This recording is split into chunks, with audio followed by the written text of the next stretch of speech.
As a UX practitioner, you might be aware of several cognitive biases that affect how users interact with our designs.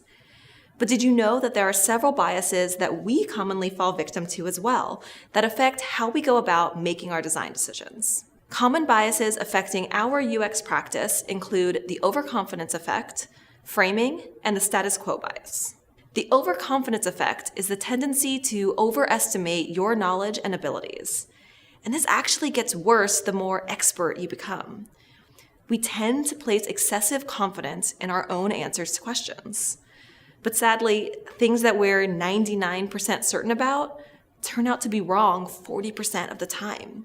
This is why it's dangerous to go with our gut for designing, or assuming we can skip usability testing because this is obviously the best way to design this. Make sure your design decisions are rooted in research and data, and not your ego. The framing bias causes us to draw different conclusions from the same information based on whether that information was framed as a negative or a positive. For instance, if we hear that 4 out of 10 users failed to complete a task in a usability study, we'd be tempted to redesign that workflow. On the other hand, hearing that 6 out of 10 users succeeded, we're more likely to believe we can leave things as they are. But those are the same rates. Lastly, the status quo bias refers to our tendency to resist change, our desire to maintain that status quo. This is related to loss aversion, as we're afraid to lose or change what we already have.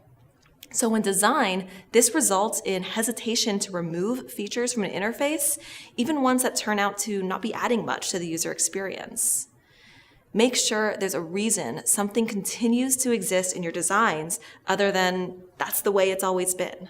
To avoid these 3 biases and make sound design decisions, test your assumptions rather than relying solely on your expertise. Consider both sides of the data rather than focusing only on the good or the bad. And don't be afraid to question the status quo. There's always room for improvement in our designs, even if it means getting rid of something that only used to work well.